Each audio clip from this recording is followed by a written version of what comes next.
proche en un ou deux mots. Variable. Et amical.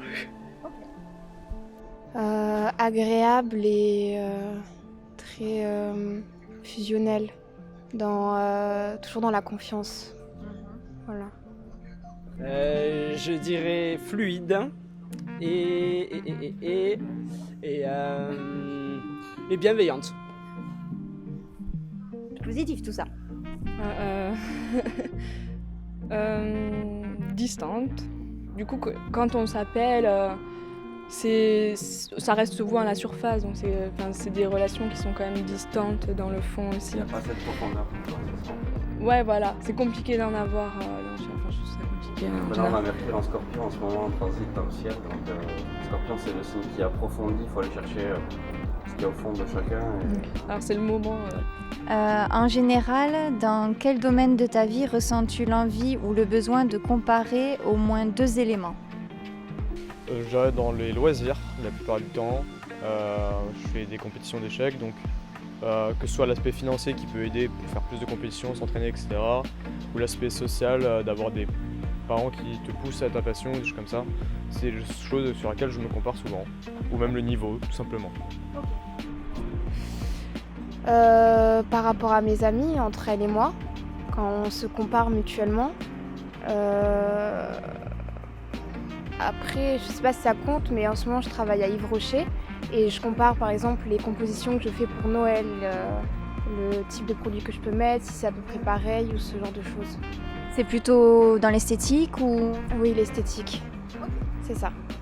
Je me compare beaucoup au niveau professionnel et dans la gestion des choses, notamment l'argent, tout ça. Quand je me pose des questions, peu importe le sujet, en général, on a besoin de comparer soit chez les autres ou nos différents besoins, envies. Vous mesurez le pour, le contre. Ouais, voilà, c'est ça. Dans les prises de décision. Oui, voilà, dans les prises de décision, surtout les choses un peu importantes dans la vie, je pense. Ok.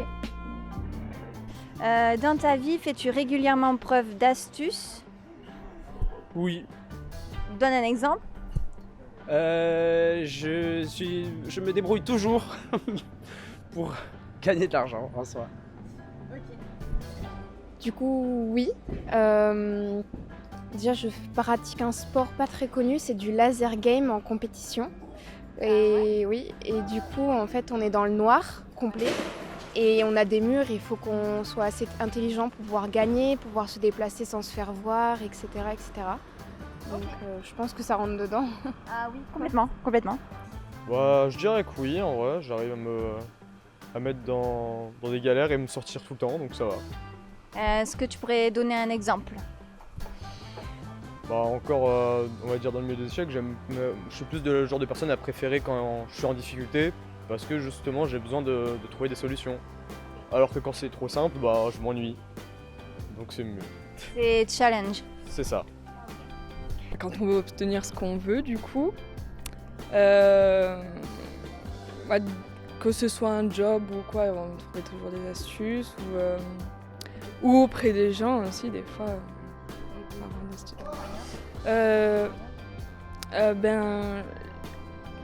Dans la vie de tous les jours, ce serait plus y aller toujours, en faire un peu plus, et sinon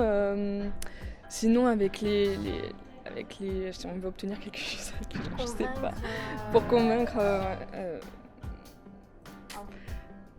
C'est ce que les gens pensent de toi, tu essaies de convaincre avec ton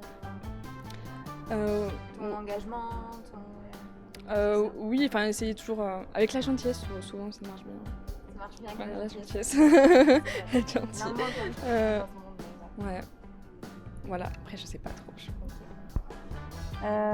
Aujourd'hui, qu'est-ce qui éveille en toi beaucoup de curiosité ? Qu'est-ce qui éveille la curiosité ? Je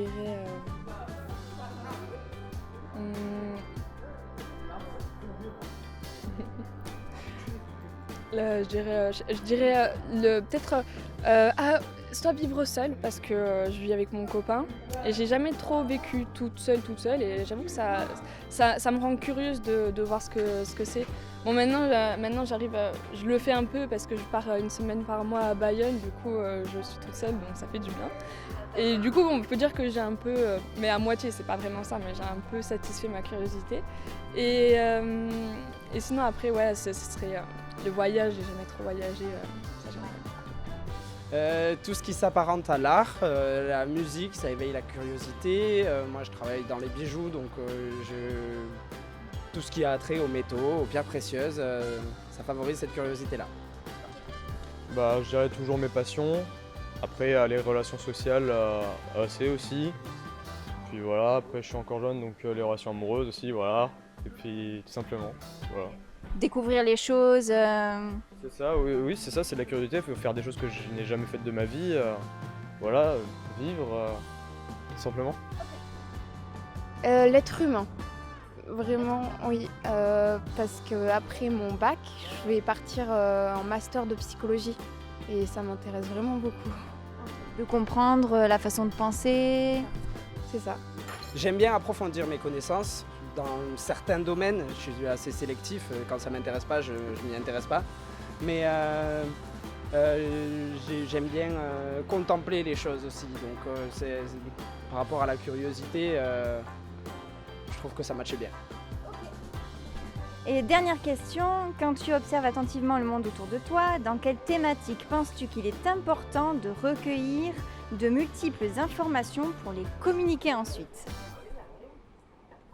Le milieu d'où ils viennent, pour savoir comment est-ce que je peux aborder certains mots, mon vocabulaire, ce genre de choses, ou certaines personnes qui ont beaucoup souffert dans leur vie, et par rapport à ça, il faudra que je sois un peu plus à l'écoute. C'est les informations personnelles, plutôt. Dans le domaine humain, je considère que tout le monde est plutôt différent et qu'il faut s'adapter à chacun. On devrait apprendre, se connaître, connaître les autres et pas porter de jugement surtout, parce que c'est souvent ça qui... Exactement. Tu penses que généralement dans le monde, c'est important de recueillir beaucoup plus d'informations personnelles sur les gens ? Pour mieux les comprendre. C'est ça. Ok, ça marche. Compliqué, je trouve ce genre de question. Pour faire avancer les choses. Vers où c'est ça, vers où c'est ça le truc. Franchement, je pourrais pas dire un sujet qui serait moins abordé qu'un autre, mais en général, s'ils sont soit trop abordés, soit pas. Peut-être c'est vrai, soit pas assez, mais il y a toujours. Je sais pas. Il y a un déséquilibre. Oui, c'est vrai, mais il vaut mieux pas que je sache parce que je ne saurais pas dire où il est le déséquilibre. On va dire que moi aussi je suis dispersée, j'ai du mal à organiser mes pensées et tout, comme ça c'est dur. J'avoue, c'est dur, je sais pas. Alors ça fait un peu bizarre de dire ça, mais je dirais encore relations sociales, parce que c'est beaucoup du paraître, quelque part. Et du coup, en fait, juste avoir des informations sur la personne, ça permet de sortir de cette zone du paraître et de plus être... Voilà, c'est ça. Et d'être plus dans le... De quoi ? D'approfondir. Voilà, d'approfondir. C'est ça, juste d'avoir des relations plus vraies et plus personnelles. Donc je pense que c'est important. Et après, dans les choses qu'il faut recueillir ces informations, même au niveau scolaire, du travail, etc., c'est toujours des gains de temps. Et en gagnant du temps, juste on fait plus de choses. Donc voilà. Est-ce que selon toi, il y a un sujet qui est abordé juste en surface, qu'il faudrait un petit peu creuser dans la société, mais qu'on ne le fait pas ?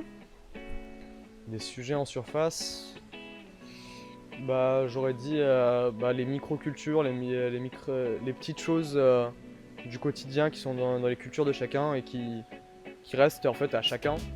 Et qui, je pense, qu'il faudrait juste qu'on se connaisse un peu mieux dans le monde. Je pense que c'est l'une des causes de discrimination, etc. Donc je pense qu'en fait, juste se connaître le mieux les uns les autres, ce sera déjà une grande avancée. Dans une société où on est plutôt individualiste, je m'y plais, parce que l'individualisme, c'est cool, selon moi. Mais on a toujours besoin quelque part des autres, parce qu'on est un humain et sociable, tout simplement. Donc oui, il faudrait mieux se connaître les uns les autres, et je pense que c'est quelque chose qui n'est pas assez exposé à la société. enfin, c'est pas quelque chose qui est tabou, quoi. C'est quelque chose dont tout le monde s'en fout un peu, j'ai l'impression. Je pense qu'on est un peu trop centré sur nous-mêmes, pas assez sur les autres. En fait, se centrer sur soi-même, c'est quelque chose de bien, même de très bien. Mais en fait, j'ai l'impression qu'on est sur deux extrêmes quand on voit des personnes, soit des personnes trop centrées sur elles-mêmes, soit trop sur les autres. Et que c'est ça. Et que ça, pour l'instant, on sait pas faire, j'ai l'impression. Bah, merci beaucoup d'avoir répondu à nos questions. Merci beaucoup d'avoir répondu à nos questions. Je te souhaite une bonne journée. Vous aussi, ça passe une bonne journée. Bah, merci beaucoup d'avoir répondu à nos questions. Ciao, ciao. Bah, merci beaucoup d'avoir répondu aux questions. C'est fini.